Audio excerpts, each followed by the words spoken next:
Hi, hello friends and neighbors. Welcome back to our channel Day to Day Life. So summer start ஆகிடுச்சு. நம்ம பாடியிலேருந்து அவ்வளோ dehydration ஆகிட்டுருக்கு. Summer ஸ்டார்டிங்லேயே வந்துட்டு hot இவ்வளோ இருக்குது. இந்த சம்மருக்கு என்னென்ன ஃபுட்ஸ் ஹைட்ரேட்டடாக அவைலபிளாக இருக்கோ அது எல்லாமே எடுத்துக்க ட்ரை பண்ணுங்கள். முடிஞ்ச வரைக்கும் மார்னிங்லேருந்தே நம்ம பாடியை ஹைட்ரேட்டாக வச்சுக்கிறது இன்னுமே better. It's Sunday morning. Previous சண்டேவோட vlog தான் இன்றைக்கி நம்ம பார்க்க போகிறோம். சண்டே அப்படின்னாலே எல்லா ஒர்க்குமே கொஞ்சம் ரிலாக்ஸ்டாக பண்ணால் போதும். ஃபிஷ் வாங்க மார்க்கெட் போயிருக்காங்க. ஃபிஷ் நல்லா க்ளீன் பண்ணிவிட்டு வாங்கிட்டு வர ரொம்ப டைம் ஆகும். ஸோ ஃபர்ஸ்ட் ஜூஸ் ஏதாவது சாப்பிட்லான்னு சொல்லிட்டு வாட்டர்மெலன் இருந்தது. பாதி எடுத்து கட் பண்ணி ஃப்ரிட்ஜில் ஸ்டோர் பண்ணி வச்சுட்டு மீதம் இருந்ததை 2 பேருக்கு தேவையான அளவுக்கு ஜூஸ் போட்டு எடுத்துக்கிட்டேன். என்னதான் ஃப்ரூட்ஸ்லாம் ஜூஸ் போடாமல் அப்படியே எடுத்துக்கணும் அப்படின்னு சொன்னாலுமே இந்த ஹாட் சம்மரில் கொஞ்சம் டீஹைட்ரேஷன் ஆகிட்ருக்கோம். ஸோ வந்துட்டு ஹைட்ரேட்டடாக வச்சுக்கிறதுக்கு ஜூஸஸாக எடுத்துக்கிறது ப்ளஸ் கொஞ்சம் ஃபில்லிங்காக இருக்குது. ஏன்னா எம்டி ஸ்டொமக்கில் வந்து நம்ம ஃபுட் ப்ரிப்பேர் பண்ண போகிறோம் அப்படின்றதுனால கொஞ்சம் ஃபில்லிங்காக இருக்கிறதுக்காக ஜூஸஸாக எடுத்துக்கிறது ரொம்பவே பெஸ்ட். 2 பேருக்கு மட்டும் போதுமான அளவு ஜூஸ் ப்ரிப்பேர் பண்ணியிருக்கேன். இந்த ஜூஸில் வாட்டர், ஐஸ் அண்ட் சுகர் எதுவுமே வந்து ஆட் பண்ணல. நம்ம ஃப்ரூட்ஸாக அப்படியே எடுத்துக்கிறதுக்கு பதிலாக ஜஸ்ட் ஜூஸாக எடுத்துக்கிறோம், அவ்வளோதான். ரொம்ப ரிலாக்ஸ்டாக மார்னிங் ஜூஸ் எடுத்துகிட்டு நெக்ஸ்ட் ஒர்க் ஸ்டார்ட் பண்ணலாம்.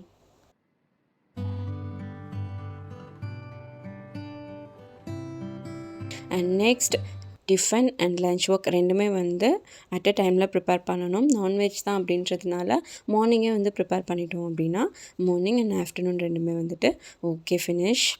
குக்கிங் ஒர்க் ஸ்டார்ட் பண்ணுறதுக்கு முன்னாடி நம்ம ஒரு time stove and counter top இதெல்லாமே லைட்டாக க்ளீன் பண்ணி விட்டுட்டு ப்ளஸ் வெஷல்ஸ் இருந்தாலுமே அதை வாஷ் பண்ணிவிட்டு நெக்ஸ்ட்டு ஃப்ரெஷ்ஷாக குக்கிங் ஒர்க் வந்து ஸ்டார்ட் பண்ணலாம்.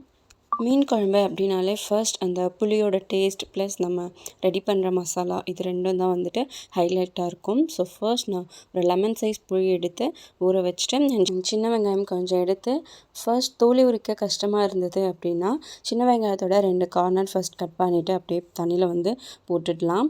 நெக்ஸ்ட் எடுத்து நம்ம தோல் உரித்தோம் அப்படின்னா ரொம்பவே ஈஸியாக வந்துடும். அந்த மெத்தடில் தான் இன்றைக்கி வந்து நான் ட்ரை பண்ணேன். சின்ன வெங்காயம் கட் பண்ணி எடுத்துக்கிட்டேன். நான் தக்காளி, பச்சை மிளகா, பூண்டு, கொஞ்சமாக இஞ்சி இது எல்லாமே வாஷ் பண்ணி எடுத்துக்கிட்டேன். பாதி அளவுக்கு சின்ன வெங்காயம் ப்ளஸ் 2 தக்காளி வதக்கி வந்து அரைச்சி தான் யூஸ் பண்ண போகிறோம்.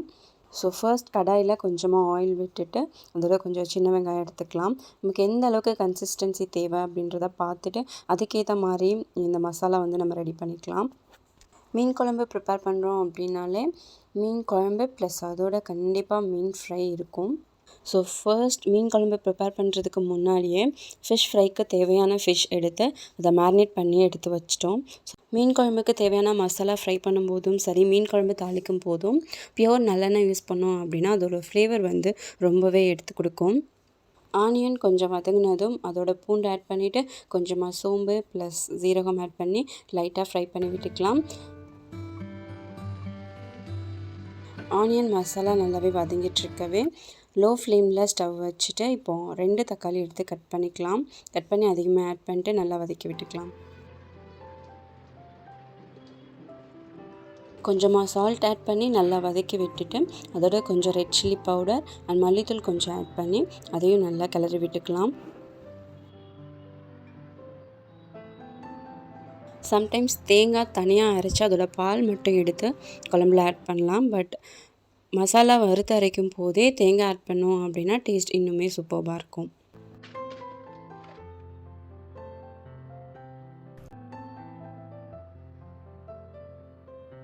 வறுத்த மசாலா கொஞ்சம் நல்லா ஆறட்டும். ஸோ அதை ஓரமாக எடுத்து வச்சுட்டு நெக்ஸ்ட்டு புளி எடுத்து நல்லாவே கரைச்சி அடிச்சுக்கலாம். குழம்பு ப்ரிப்பேர் பண்ணுறதுக்கு ஒரு கடாயில் எண்ணெய் எடுத்துகிட்டு நல்லெண்ணெய் தான் யூஸ் பண்ணுறோம். அதோட கொஞ்சம் கடுகு ஆட் பண்ணி வெந்தயம் ஆட் பண்ணிக்கலாம். ரெண்டுமே நல்லா வறுப்பட்டதும் ஆனியன் ஆட் பண்ணி லைட்டாக ஃப்ரை பண்ணிக்கலாம். ஆனியன் நல்லா கண்ணாடி பதத்துக்கு வறுப்பட்டதும் அதோட கொஞ்சமாக கருவேப்பிலை ப்ளஸ் எடுத்து வச்சுருந்த பச்சை மிளகா, இஞ்சி பூண்டு விழுது தட்டி சேர்த்துக்கிறேன். ஸோ அதையும் ஆட் பண்ணிட்டு நல்லா கிளறி விட்டுக்கலாம்.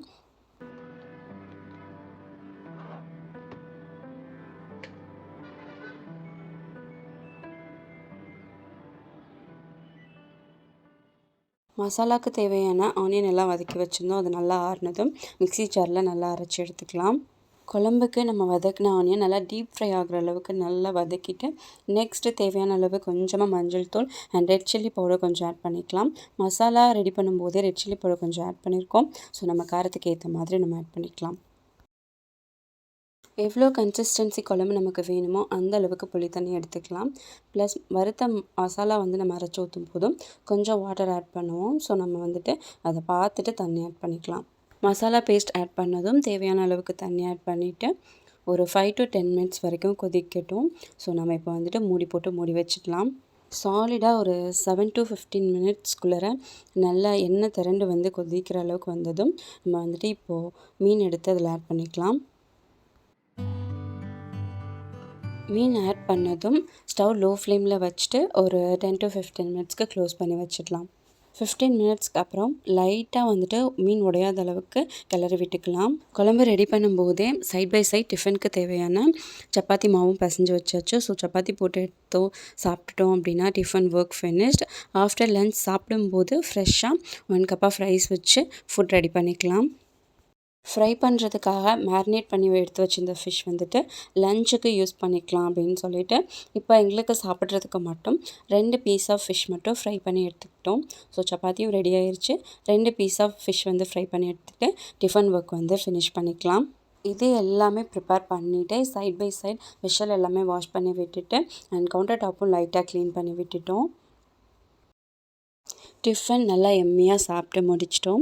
ஆஃப்டர் லஞ்சுக்கு வந்துட்டு மேரினேட் பண்ணி வச்சுருந்த ஃபிஷ் எல்லாமே ஃப்ரை பண்ணி எடுத்து வச்சுட்டு கொஞ்சமாக ரைஸ் வச்சுட்டு லஞ்ச் வந்து ஃபினிஷ் பண்ணிக்கிட்டோம். இந்த ஒர்க் எல்லாமே பண்ணிகிட்ருக்கும் போதே ஆன்லைனில் ஃப்ளிப்கார்ட்டில் 2 குர்தாஸ் ஆர்டர் பண்ணியிருந்தோம். அது வந்துட்டு வந்திருந்தது. ஸோ அதை ஓப்பன் பண்ணி பார்க்கலான்னு சொல்லிட்டு பார்த்துட்ருந்தேன். 2 குர்தாஸ் ஃப்ளிப்கார்ட்டில் தான் ஆர்டர் பண்ணியிருந்தேன். அதில் ஃபர்ஸ்ட் இந்த எல்லோ கலர் வந்துட்டு வி நெக் அண்ட் ஸ்ட்ரைட் லைனில் எம்ப்ராய்டரி ஒர்க் மாதிரி கொடுத்துருந்தாங்க. சூப்பராக இருந்தது. ஆன்லைனில் சர்ச் பண்ணும்போது லுக் வைஸ் இந்த டாப் வந்துட்டு மஸ்டர்ட் எல்லோ கலரில் வந்து காமிச்சிது. பட் இது வந்து ஒரு மாதிரி க்ரீனிஷ் எல்லோ மாதிரி இருக்குது, டார்க்காக இருக்குது. எனக்கு வந்துட்டு பார்க்க பிடிச்சிருக்கு அப்படின்றதுனால நான் ரிட்டன் போடல. நெக்ஸ்ட் இந்த பர்பிள் கலர், இதோட ஃப்ரண்ட்டில் இருக்க அந்த எம்ப்ராய்டரி ஒர்க் வந்துட்டு சூப்பராக இருந்தது. நெக்லேருந்து கீழே வந்துட்டு நம்ம டம்மி வரைக்கும் வந்துட்டு வரும். ஸோ சூப்பராக இருந்தது. இந்த டிசைன் ஒர்க் மட்டும்தான் இருக்குது ஃப்ரண்ட்டில், மற்ற எல்லாமே ஃபுல் பிளெயின் ஒர்க்காக தான் இருக்கும். 2 குர்தாக்குமே வந்து 3/4 ஸ்லீவ் தான். எல்லோ கலர் வந்துட்டு சைடு ஓப்பன், இந்த பர்பிள் கலர் குர்தா வந்துட்டு full covered.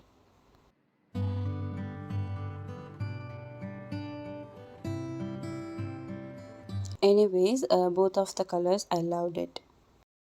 At end of the day டின்னருக்கு மார்னிங் வச்ச மீன் குழம்பு லைட்டாக சூடு பண்ணி எடுத்து வச்சுட்டேன். எல்லாருமே வந்து தோசை ஊற்றி அதே மீன் குழம்பு வச்சு சாப்பிட்டுட்டோம். அண்ட் கொஞ்சமாக சக்கரவள்ளி கிழங்கு கிடச்சிது, அதையும் பாயில் பண்ணி எடுத்து வச்சிட்டேன். நைட் மோஸ்ட்டாக சாப்பிட மாட்டோம். நைட் பாயில் பண்ணிவிட்டு அதை ஃப்ரெஷ்ஷாக ஹாட் பாட்டில் வந்துட்டு எடுத்து வச்சிட்டோம் அப்படின்னா மார்னிங் வந்து சாப்பிட சூப்பராகவே இருக்கும். ஸோ நைட்டே வந்துட்டு பாயில் பண்ணி எடுத்து வச்சிட்டோம். சர்க்கரைவள்ளி கிழங்கு சூடாக சாப்பிடும்போது ஒரு மாதிரி டேஸ்ட் இருக்கும், அதுவும் நல்லாயிருக்கும். நல்லா ஆறுனதுக்கு பிறகு மார்னிங் சாப்பிட்டோம் அப்படின்னா அதுவும் சூப்பராக இருக்கும். அண்ட் ஃபைனலி வீடியோவோட எண்டுக்கு வந்துட்டோம். இந்த வீடியோ உங்களுக்கு பிடிச்சிருக்கும் அப்படின்னு நம்புகிறேன். இந்த வீடியோ உங்களுக்கு பிடிச்சிருந்துச்சி அப்படின்னா லைக் பண்ணி சப்ஸ்கிரைப் பண்ணிக்கோங்க. இந்த வீடியோட லிங்க்கை உங்கள் ஃப்ரெண்ட்ஸ் கூடயும் ஷேர் பண்ணிக்கோங்க. பாய்.